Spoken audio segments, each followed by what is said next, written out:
หน่วยกู้ภัยมูลนิธิจีน1628นครหลวงวิจันทร์ได้เกี่ยมกำลัง60คนเกี่ยมพร้อมที่จะช่วยเหลือสังคมในตลอดระยะ24ชั่วโมงในกรณีที่เกิดมีเหตุฉุกเฉินที่อาจจะเกิดขึ้นในระยะของการเฉลิมฉลองบุญปีใหม่ลาวจากการให้สัมภาษณ์ของท่านสร้างอินทิราชหัวหน้าหน่วยกู้ภัยมูลนิธิจีน1628นครหลวงวิจันทร์ได้ให้ฮู้ว่าในระยะการเฉลิมฉลองส่งท้ายปีเก่าและต้อนรับปีใหม่ลาว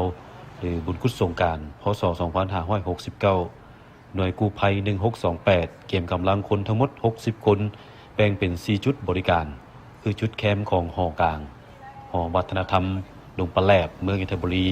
และเส้นทางถนนอาเซียนหรือทางเต้สอง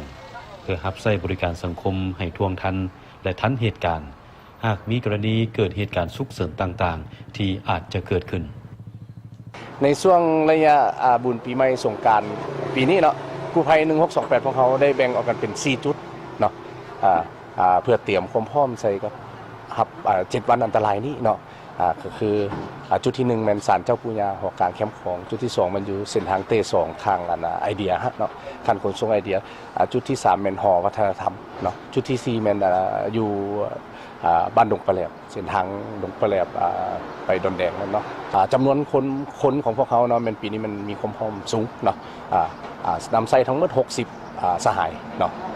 แบ่งออกเป็น4จุดใหญ่เนาะเพื่อรองรับเหตุการณ์ต่างๆส่วนรถนี่มันพวกเขามีรถฉุกเฉินเนี่ย4คันรถมอเตอร์ไซค์นี่มัน3คันครับปัจจุบันสภาพเศรษฐกิจโดยเฉพาะราคาน้ำมันเพิ่มขึ้นแต่ทางหน่วยกู้ภัยก็ยังให้การช่วยเหลือสังคมพร้อมเดียวกันนี้ยังเรียกร้องให้ทุกคนที่มีส่วนร่วมถ้าการพบเห็นกรณีเกิดขึ้นเช่นว่าอุบัติเหตุตามท้องถนนอัคคีภัยหรือเหตุการณ์อื่นๆให้ช่วยแจ้งเหตุฉุกเฉินหาเบอร์โทรศัพท์1628โดยด่วนเพื่อเฮ็ดให้หน่วยกู้ภัยไปถึงบ่อนเกิดเหตุทันเวลา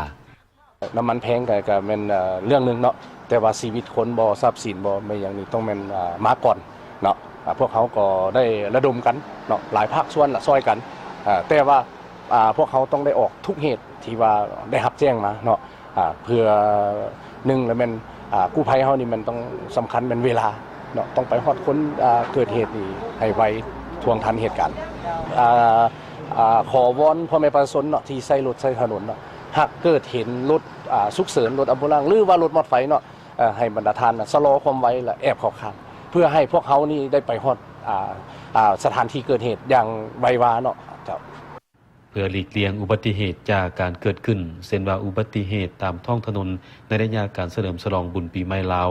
ขอให้ทุกคนจงมีส่วนร่วมในการปฏิบัติกฎระเบียบจราจรหรือดื่มสิ่งมึนเมาเกินกำหนดถ้าเมาแล้วบ่ควรขับขี่ยานพาหนะทางนี้ก็เพื่อหลีกเลี่ยงอุบัติเหตุหากเกิดขึ้นแล้วก็จะส่งผลเสียหายทางทรัพย์สินสุขภาพถ้าให้แห้งอาจเสียชีวิต